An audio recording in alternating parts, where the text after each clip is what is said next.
Okay, Nikki. You wondered when I was going to start doing some videotaping, so I'm going to go ahead and start this off. I got in some Mako cylinders. This is a 50 millimeter 372 XP, and this has the Nickel liner in it. And that's the Mako piston right there. I've already ran my numbers, timed all this, and I checked my squish. I've got 32 thousandths on my squish, so I am going to end up taking 5 thousandths off the bottom of the cylinder, bring my squish down to close to 25 thousandths. I know you can go down to 20, but I only want to go down to 25 thousandths on this one. Then, looking at my numbers, without a gasket on it, I ended up with exhaust opening with 157 degrees of duration. My transfers coming in, I ended up with 110 degrees duration, and my intake opening is 150 degrees duration on this. So I've decided I'm going to go ahead, and I had built one before on a Harbor Freight cylinder, and I used this Little Red Barn pop-up piston into it. It was actually running really hot. I mean, this saw was cooking. I mean, well, not cooking. It was doing fantastic for a Huztl cylinder. But the problem is I opened up my intake a little too much, and when I did, I ended up clipping a ring, and I ended up taking that cylinder out and doing a little bit of streaking here on this piston right here, so that ended up costing me, and I learned. It's a learning experience. That's all I can say. So it's what I've decided to end up going with. I've had 2 sets of numbers given to me anyway by 2 different people that port saws, and on my exhaust opening, like I said, I came up with 157 degrees, and I have actually decided to end up going with 167 degrees of duration. So I'm going to end up having to raise the roof right here on my port, up in here actually, 5 degrees on that. I'm going to take, like I said, 5 thousandths off the base. I'm going to raise this 5 degrees on the exhaust port. Then my intake, my transfer port's in here. I'm sorry, I'm having to take a look at the numbers here while we're going over this. Like I said, my transfers are giving me 110 degrees duration. I have decided to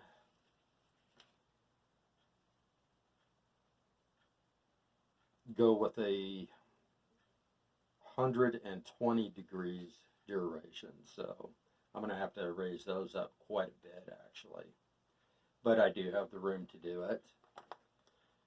Then on my intake itself, down in here, I am actually not going to modify anything on it. My timing is actually pretty good on it. Once I take this off this squish band, it's going to open up my duration off of my cylinder right here, so it'll give me some more duration time on that. Next thing I'm going to end up doing is I'm also going to end up doing an overlay with a gasket right here, and seeing how I'm lining up right here. If I'm lining up good on my gasket, I'll leave it at that.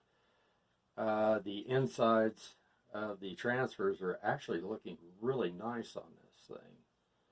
I may blend the divider a little bit, thin it down right there at the end, and blend it just a hair, try to push some more into these primaries uh, to help it wash on the exhaust.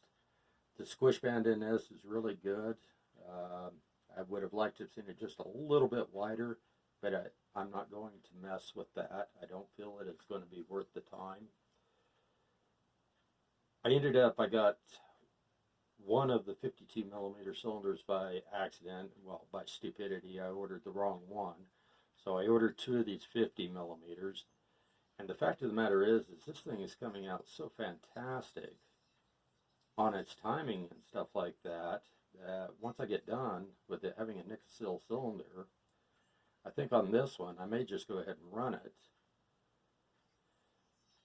Even with this stock piston right here and rings, I'm thinking on the second build I may actually end up using a Mako if it ends up coming out that well, and getting another 50 millimeter pop-up piston for it, just to raise the compression just a hair more. But I really don't see that's going to help much, but I want to run them kind of neck and neck and see what's going to happen. And you were asking about Huztl parts, plastics and stuff like that. This one is actually a Huztl case. This is a Huztl kit saw right here. It does have a Husky crank and a Husky coil in it, and I've got Husky seals, and I've got Nachi C3 bearings into it as well, and I have a Husky carb. And we were talking about using their tanks and their vents, and it's what this is right here. I'm not sure if I've got you in frame or not. Sorry, I'm not a cameraman. This is your tank vent out of an Echo. And it's what you do is you get rid of their vent that is in their tank, and you run a hose, and this is Echo fuel line that I use right here. You run it out and it'll seal, and then you come up into the bottom of your carburetor box right there, and you just let this hang in there, and it vents your fuel tank. So you don't end up running a lean run on your saw and taking out your piston and your cylinder, which these that come with a Huztl are known to do. Basically, this entire saw, even the brake, all the flag, everything I have, the handle, everything, I ended up swapping out and getting OEM stuff. So I'm pretty much just using the handle here and the case, the crankcase itself, out of the entire kit. And I'm considering at this point just taking that 52 millimeter thumper, because you can get these crankcases, if you order them from China, they're like 28 bucks. You literally pay about as much for shipping, so that'd be about 56 bucks for one of these crankcases. And then you can add in and cut your shipping and get another handle here on the back for like 10 bucks, 15 bucks, something like that. So I'm considering doing that. And with all the other parts that I have, just literally, just to see what would happen with the Huztl crank and all the other Huztl parts, the carb, everything, and build a 52 millimeter thumper out of it. The only thing I would change would be I would go to Nachi C3 bearings into it and OEM seals. I do like that. Other than that, I think I'm going to run it pure Huztl and just see what happens. And then I'm going to port that 52 millimeter out. And these are really nice cylinders, these Makos. And the 52 millimeter is even nicer than the 50 millimeters. The advantage that these have over the 52 millimeter is they did a lot better smoothing on the porting in here and stuff like that. But I'm going to be changing that anyway, so what does it matter? And I'll clean up that 52 millimeter. It's going to be an interesting saw on that 52 millimeter, that thumper, how it's going to run. And then I don't run the decomps in them. I just plug them off and go from there. But like I say, the few things that you do have to do if you change out if you are going to use plastics from Huztl on the recoil, definitely get an OEM spring, because the ones that come from Huztl are crap. I mean, it's going to break. It doesn't hold tension. It's garbage. And then the rope, I am pretty sure this is their rope that actually came with it. I could be wrong, but I'm pretty sure that that's what came with it. And it's, for some reason, it doesn't want to knot and hold a knot very well.